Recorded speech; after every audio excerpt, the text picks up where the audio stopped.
Hello everyone, I'm here with Motorsports, and here we have the E36 weekend, the Track Warrior weekend car. So this is, I guess I'm calling it phase 2 of the build. This car was here previously, by the time I'm filming this, about 6 months ago, give or take. So just to go over it real quick, we worked on the back end of the car from the bushings, replacing the bushings, installing the welded turning arm pockets, going through the turning arm bushings as well, a bunch of other stuff that I forgot. We also did the BMW World dual fuel pump system, and then jumping up to the front, we did the brake cooling, we did aluminum oil pan baffle that was installed, we did the rod bearings, OBD1 intake install, and a full coolant refresh with an aluminum radiator. So cars keeps progressing forward, and like I stated earlier, here we are with phase 2, and phase 2 is including all of these little beautiful items here. So the roll cage, it's a 4-point bolt-in roll cage that we've got here. TC ended up getting it from Bayside Fabrications here in Tampa, Florida.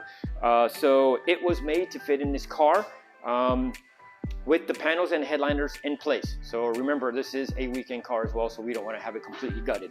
So that's been done with this. We also have the belts, 5-point harness belts. We got a OMP steering wheel that's going to be installed. And then also for the seat belts, what TC found was these brackets that help install these, a certain section of the seat belt. And these bolt onto the sliders on the coupe here on the lower section of the OEM seatbelt. It's that bar. They bolt in right into that place. The bar still stays there, but yeah. So this is supposed to assist for the racing harnesses. So we'll take a look at that. It's better to have it than to need it. So yeah. So then we move up to the back. We're also doing the rear seat delete, and we got this from Hard Motorsports. And then we also doing the non-fixed race seats. So these are reclinable. These also have the option for heated seats, which I'm a fan of heated seats. So we're gonna go ahead and get that installed as well. And then back there in the corner where I got the paint for the roll cage roll bar here. So there are other couple items that are being shipped to me. We're also gonna be doing the, it's a 4-point bolt-in roll bar, sway bar system in the back as well. So that's going to be installed, and we're still kind of trying to figure out what we're going to do with the front strut bar-ish area because of the suspension that's on our KW. So yeah, so that's going to be what we're going to be, well, that's what I'm going to be working on. So the first thing I'm going to end up doing is I'm going to work on the roll cage itself. I'm going to go ahead and get that, clean the oils off of it, scuff it up, get it all ready for primer. And what I'm going to do all that in here, and then when I get ready, and hopefully it's not raining outside, I will be painting it outside. As anybody who's watching my videos, I really prefer not to paint in here, even though I did paint the whole side of my E36 M3 race car, but I had no choice. And I'm going to try not to do it here, and then go from there. So once I get this all set up and primed and get ready for paint, and the paint is drying, I'm going to go ahead and start working on the car and removing the seats and getting all that stuff out. So stay tuned. All right, so what I'm going to end up doing to the raw material on the cage is I'm going to go through and wipe it down with just brake cleaner to try to get all the grease that is currently on it from just them building it and getting it all welded. So I'm going to go ahead and clean it with just regular brake cleaner. After it's completely been wiped down, I'm going to go ahead and go over it with a scuff pad and get every single nook and cranny of that scuff down, so that way when the paint or the primer has something really nice to adhere to. And then after I finish scuffing it up, I've got this is paint chemical. I use this that is for the automotive paints. This is what I'm used to calling it 900 wash. It's just a chemical wash before you put any paint on, and that's what I'm using to make sure I do remove any other grease from the paint. So pretty much those are the steps that I will end up doing. So right now I'm going to go ahead and start just trying to get rid of the grease process and just work my way through the steps I just explained. So see you in a bit.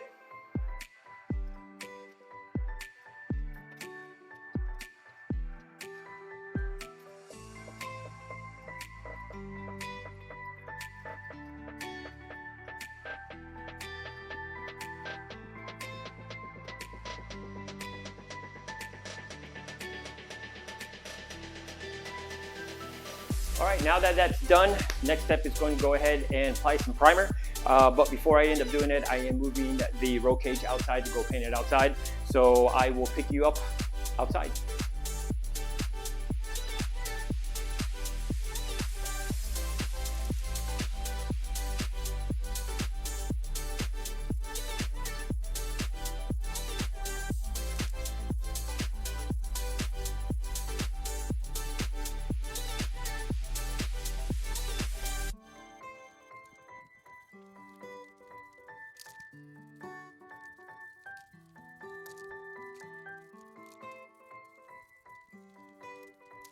All right, so to remove the seats, there's a few things that need to be done, and one thing is there is this trim here. I'm going to go ahead and turn my headlight on. There's this black trim here that's covering the seat rails on the outer side on both the driver's and the passenger seat.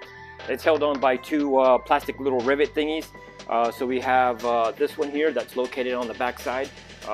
You'll need something similar to this to be able to get it out. It's sitting back here in the back. Then you have this bad boy we're sitting right here, which looks like this when it's complete, which is just a plastic the stud that sits in there. What has to happen is you have to push it completely all the way straight through, and it'll come out through the back side of it. And then the panel comes out, and by using this little tool, I end up using one of my little picks just to push this pin right here straight through. And once that is out, then my trim comes out nice and easy. So I'll put those plastic trims back over here because we won't be needing those, but we are going to hold on to them in case down the road. Now for the removal of the seat, of course you have the electrical connectors on the bottom side, but usually with these seats what you want to end up doing is folding it down, move it all the way back as possible so you could access the front two bolts or front two nuts, and then once that is said and done, you slide it forward so you could access the two rear bolts in the back. So I'm going to go ahead and remove the passenger seat, or finish removing the passenger seat and the driver's seat. For the rear seat, that one's kind of simple and easy. On the bottom side of the rear seat, you just pull up on the front side and it just pops out.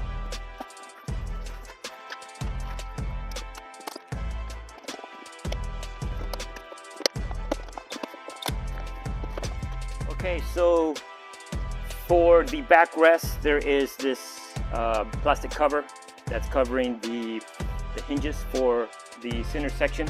It just has to be pried out, and once you get that removed, it's a kind of like spring-loaded trigger on it. You just have to press on the side that you want to remove, and you push it back, and then you just pull up on the seat itself, and then this latch is removed, and it just sits into this section here, which is just to pin it. All right, here's a better look at that clip.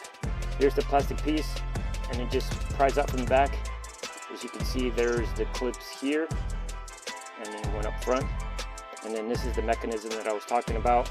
If you push on it like that, then it's able to be pulled up, and the backings are able to just slide right on out. Okay, so for this section here, which is always, for me, it's just a pain in the butt to get these off on the E36 and the E46. So with the E36, normally there's a spot right here to where it slides into, and this part right here, you have to pull out. A lot of these times, and I kid you not, you have to pull pretty darn hard to be able to get it out because it's a clip and everything. On the E46s, they're plastic. These, I'm almost certain these are metal. So this is not going to break. So you got to yank on it hard. So let's go ahead and get this one done real quick.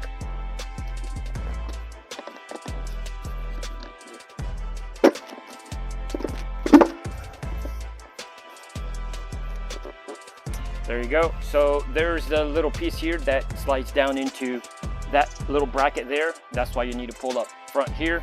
And then, yeah, I was right. So this one's made out of metal. So it's got the metal spring and the metal bracket, and then that's metal. So that's why you just got to get right here, right between the speaker and here, and just yank like the dickens.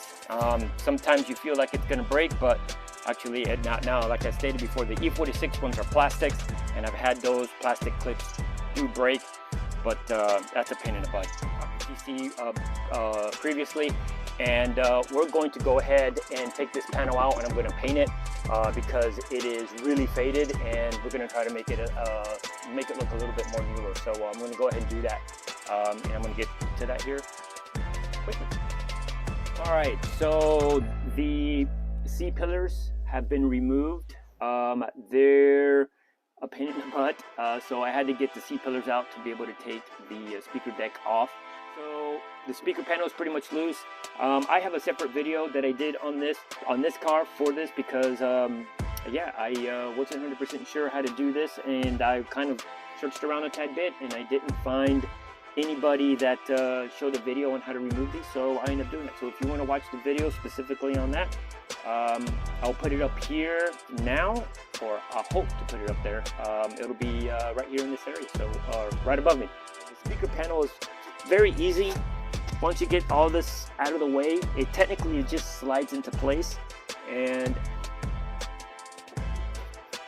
there are little tabs on the back that slides into the metal panel. You just had to pry up on it a little bit to get it past that. Let's see, this one's a little.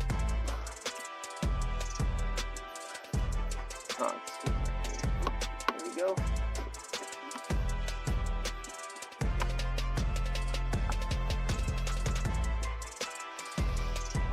And there we have it. The speaker panel is out. So I'm going to go through this thing and make it a lot more nicer than what it is. All right. So for the back panel, I said I was going to take it and paint it because it was just an eyesore. So here is a better look of the speaker panel in the back before I painted it.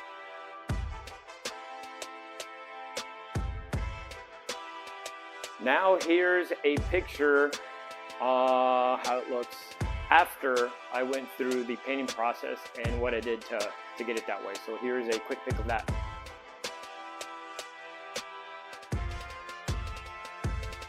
All right, so I'll run through the steps real quick on how I ended up painting that. So firstly, I took my new brush that I ended up getting, and I brushed the whole entire speaker panel down. And what happened was, with it sitting in the sun, it burnt the fabric and it started turning it, you know, like kind of whitish. So it left white stuff everywhere. So when I cleaned it all off, it was like a white dust type deal. So I sprayed everything off with compressed air. If you don't have compressed air, you can use vacuum, be able to get that off, and also clean the brush. Now what I ended up doing is I also went and I did 12-inch by 12-inch little squares, and I ended up spraying this, which I ended up using the Duplicolor vinyl and fabric spray, and I used flat black. If you use gloss black, there will be a little bit of reflection off the windshield or back window, so that's why I went with the flat black. I learned my lesson the hard way. So anyways, so I did my 12-inch by 12-inch little squares, and then I ended up going through with this brush that I did clean this brush up. I didn't want to introduce all that white stuff back in it.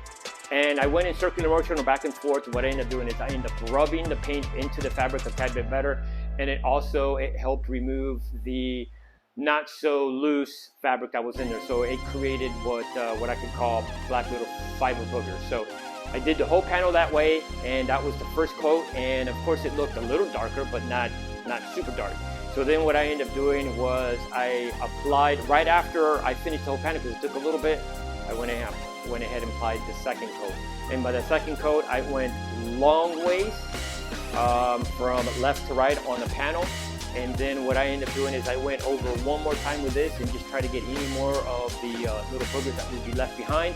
Make sure that I am spraying the next coats with no little fiber boogers on there. So then I went a different pattern. So I went from front to rear of the panel, the short distance, and I went and I did that whole section that way. And then I didn't really use this except for a couple little spots just to get a couple boogers off.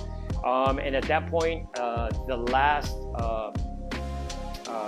coat, I went from back towards the front, because what I was trying to do is I was trying to get every angle as much as possible to get a very good solid black coat on the whole entire thing. So it was a little bit of a process, but she came out magnificent. And that's it, magnificent. So it came out great. So it's going to look awesome with the new roll cage and the lead panel. All right, so I just got finished doing a quick little first fitment of the roll cage. So there's a few stuff that I still have to end up doing, but as of right now, the cage seems to be fitting very well. So let's take a look at those little things that I was looking at. All right, so I got both carpets out of the way. This is the one section back here, and then this is the floorboard one. So I have them moved. This is the section that I end up cutting off from the plastic trim here that it is covering the power cables and some of the wires going to the back of the car. So I cut a little bit more off than I needed to, only because I know I'm going to have to maneuver this around the cage, so I wanted enough room and didn't have to go back and have to cut again. I've got it marked here of what the sound deadening that I'm going to be removing, and in that area is also that seam sealer, so that way the base of the roll cage will sit firmly and there is no gap in between for the chassis itself. I got these two nubs are going to be cut off as well to be able to sit flat, and the same thing for this side is going to happen on the driver's side. And now on the back section, back mounting port, I'll just go ahead and raise this up. And as you can see, I already have the back section up here already marked of where I got to cut the sound deadening. I'm still going to leave the whole complete sound deadening. I'm only going to cut off what I need to. I got all those areas are already pretty much prepped, so now it's time to install the cage. Now I don't know how well this is going to come through on the camera. I'm going to try to just show you the whole time that I'm putting it in. I have a blanket here so I could help at one point. I know this will rest on there. Also, I don't know if I mentioned I did remove the center console area, so that's out of the way. So I'm going to go ahead and probably position the camera a couple different places, but let's get straight to it.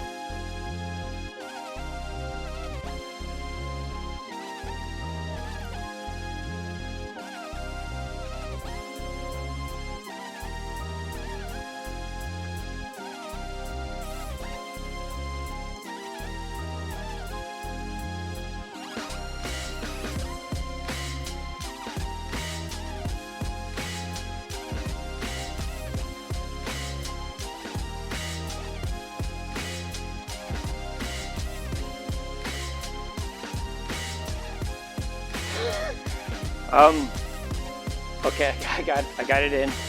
As you can see, one person can do it. It's a little tough. This is the second time, but to be honest with you, I'm sure you probably could have done it with the center console in place, or it could have been done, but I just felt more comfortable removing it because I think even that area, which as you can see me cradling it, just makes it a little bit easier to maneuver it. And yeah, so right now she is sitting in the spot she needs to sit. And let me make sure she's got, yeah, she looks like she's got plenty of room on the headliner. I have probably 1/8 of an inch between the roll cage and the headliner.